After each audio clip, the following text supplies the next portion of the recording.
Il y avait des choses qui s'opposaient à ma marche avec le Christ, dans le sens où je pouvais être attaquée dans mes rêves.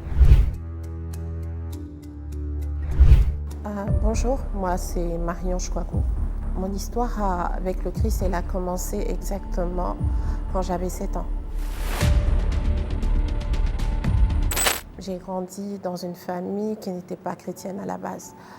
Et au fil du temps, je savais que j'étais spéciale, mais je ne connaissais pas véritablement le Christ. Et donc, on va dire que c'est à partir de l'âge de 10 ans que j'ai su véritablement qui j'étais, mais pas que je connaissais le Christ. Un peu paradoxal. Mais je partais à l'église, je faisais tout ce qu'il fallait faire.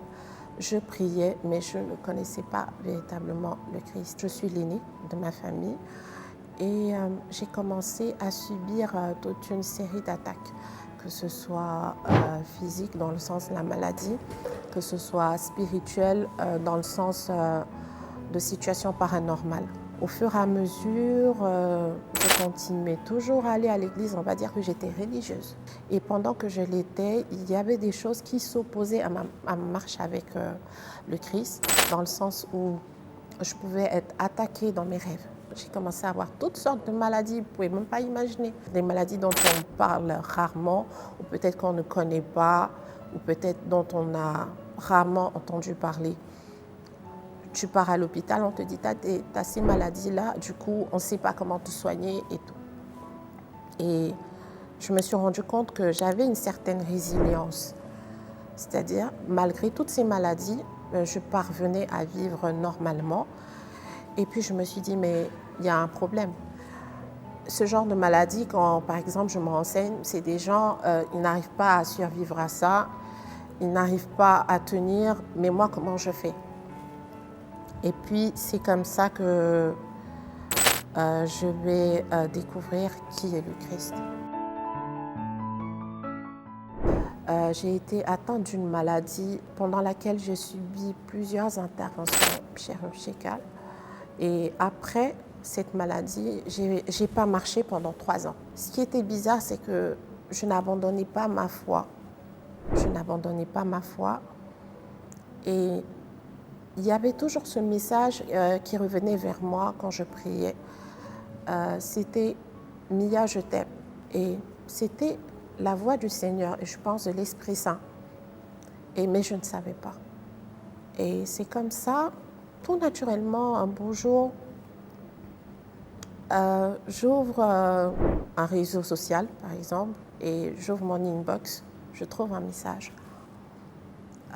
d'un monsieur qui me disait « Mais comment vous allez? Moi c'est temps, et tout. » Et c'est un frère de l'église, justement.